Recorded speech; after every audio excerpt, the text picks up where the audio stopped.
Hello everyone. Sanwer सपनों की याद के पार्ट 1 वीडियो में आपने देखा किस प्रकार सालिम अली पक्षियों की खोज में लगे रहते थे और उनका जीवन का अंतिम सफ़र बिल्कुल शांत था। तब भी उनके गले में दूरबीन लटकी हुई थी।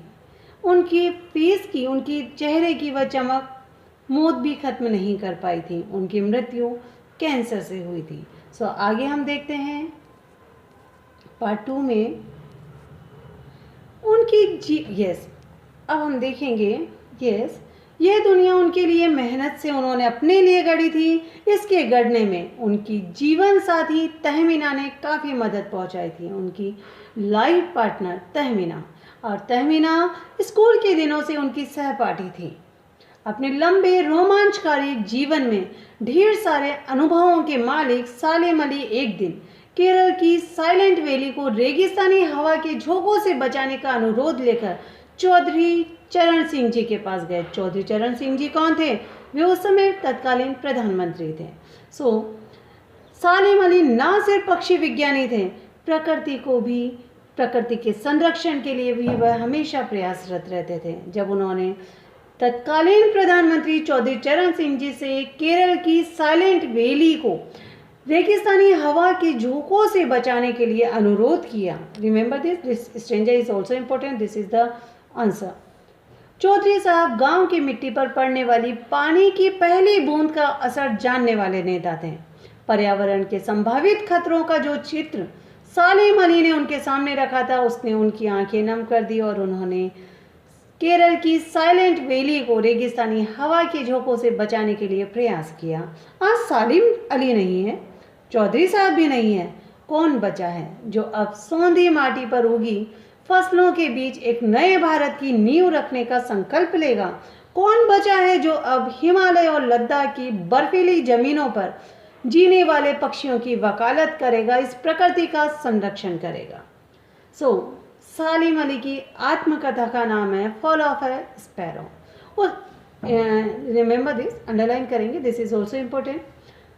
उसमें उन्होंने लिखा, मुझे याद आ गया D.H. लॉरेंस की मौत के बाद लोगों ने उनकी पत्नी फ्रीडा लॉरेंस, अब ये D.H. लॉरेंस एक पक्षी विज्ञानी आपने देखा सालिम अली, और दूसरा पक्षी विज्ञानी है D.H. लॉरेंस। जब D.H. लॉरेंस जो कि पक्षी विज्ञानी थे, उनकी डेथ के बाद उनकी पत्नी फ्रीडा लॉरेंस से अनुरोध किया, रिक्वेस्ट किया कि वह अपने पति के बारे में कुछ लिखे। फ्रीडा चाहती तो ढेर सारी बातें लॉरेंस के बारे में लिख सकती थी, लेकिन उसने कहा मेरे लिए लॉरेंस के बारे में लिखना असंभव सा है। क्यों?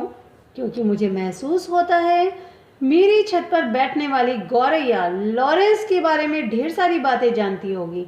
एक पत्नी अपने पति के बारे में ऐसा कह रही है, तो इस पंक्ति से ही हमें पता चलता है, इस वाक्य से हमें पता चलता है कि मिस्टर लॉरेंस किस प्रकार अपने दिन का अधिकतर समय पक्षियों में बिताया करते थे। पक्षियों को जानने में ही उनकी उत्सुकता लगी रहती थी, पक्षियों के संरक्षण में उनका जीवन लगा रहता था। उनकी पत्नी ने कहा कि मुझसे भी ज़्यादा वह पक्षी जानती होगी जो मेरी छत पर बैठती है।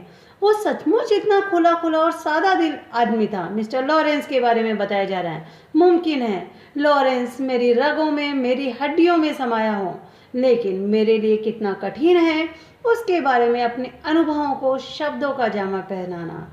मैं उनके बारे में शब्दों में उन्हें वर्णन नहीं कर सकती। मुझे यकीन है मेरी छत पर बैठी गौरैया उसके बारे में और हम दोनों ही के बारे में मुझसे ज़्यादा जानकारी रखती हो। जटिल प्राणियों के लिए सालिम अली के बारे में वर्णन आ गया है। जटिल प्राणियों के लिए सालिम अली हमेशा एक पहेली बने रहेंगे। बचपन के दिनों में, अंडरलाइन दिस, उनकी एयर गन से घायल होकर गिरने वाली नीले कंठ की वह गौरैया सारी जिंदगी उन्हें खोज के नए नए रास्तों की ओर ले जाती है। ऐसा क्यों कहा गया है? क्योंकि एक घायल गौरैया पक्षी ने, एक घायल नीले कंठ वाली पक्षी ने उनके जीवन की दिशा ही बदल दी, उन्हें पक्षी विज्ञानी बना दिया। वो लॉरेंस की तरह नैसर्गिक जिंदगी का प्रतिरूप बन गए। सालिम अली प्रकृति की दुनिया में एक टापू बनने की बजाय अथाह सागर बनकर उभरे थे। जो लोग उनके भ्रमणशील स्वभाव और उनकी यायावरी से परिचित हैं, उन्हें महसूस होता है कि वो आज भी पक्षियों के सुराग में ही निकले हैं और बस अभी गले में लंबी दूरबीन लटकाए अपने खोजपूर्ण नतीजों के साथ लौट आएंगे। जब तक वह नहीं लौटते, क्या उन्हें गया हुआ मान लिया जाए? मेरी आंखें नम हैं। सालिम अली, तुम लौटोगे ना। इस तरह का जीवन था मिस्टर सालिम अली का, जो कि पक्षी विज्ञानी थे। ना we will discuss question answers. बहुत छोटा सा चैप्टर है।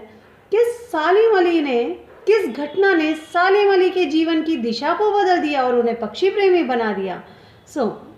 बचपन में जब सालिम अली की एयर गन से नीले कंठ वाली गौरैया पक्षी घायल हो गई थी, तभी से उनके जीवन को एक नई दिशा मिली और वह पक्षी विज्ञानी बन गए। पक्षियों की खोज और उनकी हिफाजत, उनके संरक्षण में उन्होंने अपना पूरा जीवन बिता दिया। ना सिर्फ पक्षियों के लिए, प्रकृति के लिए भी उन्होंने बहुत प्रयास किए। नाउ क्वेश्चन नंबर 2, सालिम अली ने पूर्व प्रधानमंत्री के सामने पर्यावरण से संबंधित किन संभावित खतरों का चित्र खींचा होगा जिनसे उनकी आंखें नम हो गई?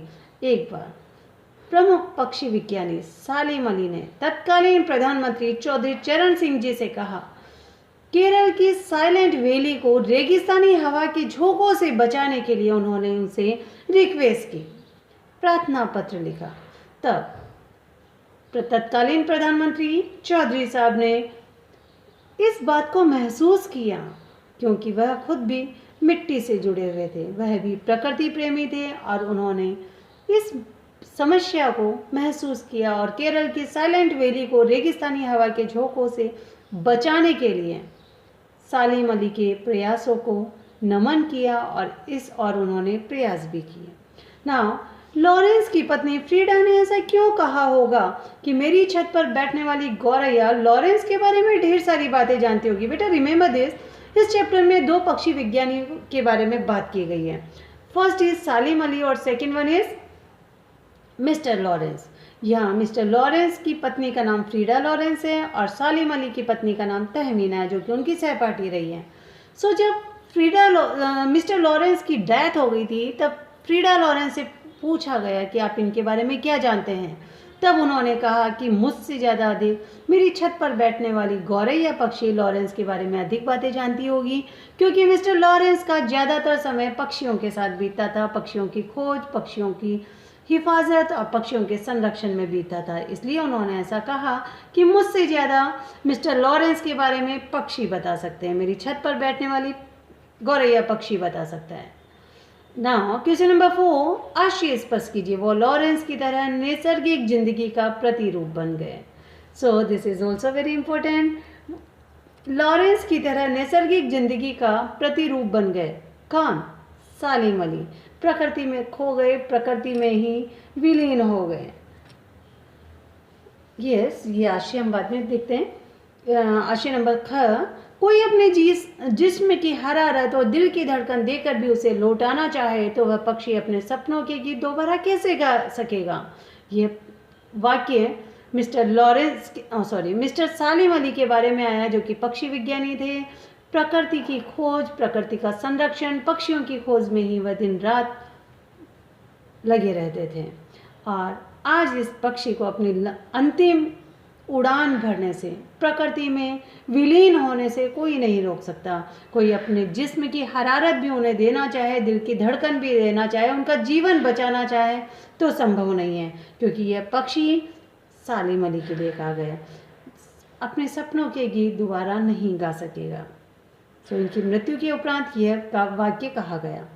क्वेश्चन नंबर ग, सालिम अली प्रकृति की दुनिया में एक टापू बनने की बजाय अथाह सागर बनकर उभरे, स्पष्ट कीजिए। यस, टापू किसे कहते हैं? टापू जो जल से घिरा हो। टापू की सीमाएं सीमित होती हैं, चारों ओर से सीमाएं बनी होती है, लेकिन सागर अथाह होता है, उसे पार पाना असंभव होता है। और सालिम अली का जीवन भी बिल्कुल उसी प्रकार था, बिल्कुल सागर के समान था, क्योंकि इनके जीवन के रहस्यों को समझ पाना बहुत मुश्किल था। इनके जीवन में सिर्फ एक उद्देश्य नहीं था, इन्होंने प्रकृति के संरक्षण के लिए भी वर्क किया है, तो पक्षियों और पशुओं के संरक्षण के लिए भी वर्क किया है। पक्षियों को समझा है, प्रकृति को उनकी नज़र से देखा है। इन्होंने अपना पूरा जीवन प्रकृति, पशुओं और पक्षियों के संरक्षण में ही लगा दिया। इसीलिए कहा गया है कि उनका जीवन टापू के समान सीमित नहीं था, बल्कि सागर के समान अथाह था, जिसका कोई छोर नहीं था। इस पाठ के आधार पर लेखक की भाषा शैली की 4 विशेषताएं बताइए। तो लेखक ने समाज में मंत्री रहते हुए सामाजिक और राजनीतिक जीवन के चलते आम जनता की, आम लोगों की जिन समस्याओं को महसूस किया, उनकी जिन आवश्यकताओं को महसूस किया, उसी को अपने साहित्य में उकेरा है। लेखक ने यहाँ महसूस किया, अपने पक्षी विज्ञानी मित्रों को महसूस किया, जीवन की आवश्यकताओं को महसूस किया और उसी को इन्होंने यहाँ उकेर दिया है। बड़े ही सरल शब्दों में, सटीक भाषा में इन्होंने यह वर्णन किया है। भाषा सरल है ना। क्वेश्चन नंबर 6, इस पाठ में लेखक ने सालिम अली के व्यक्तित्व का जो चित्र खींचा है उसे अपने शब्दों में लिखिए। सालिम अली कमजोर काया वाले व्यक्ति थे। हमेशा उनके गले में दूरबीन लटकी हुई देखी जा सकती है, आंखों पर चश्मा चढ़ा हुआ देखा जा सकता है। सालिम अली प्रकृति प्रेमी थे, पक्षी प्रेमी थे, पक्षी विज्ञानी थे। उन्होंने अपना पूरा जीवन पक्षियों और प्रकृति को समर्पित कर दिया था। उन्होंने प्रकृति को अपनी नज़र से नहीं, प्रकृति की नज़र से देखा।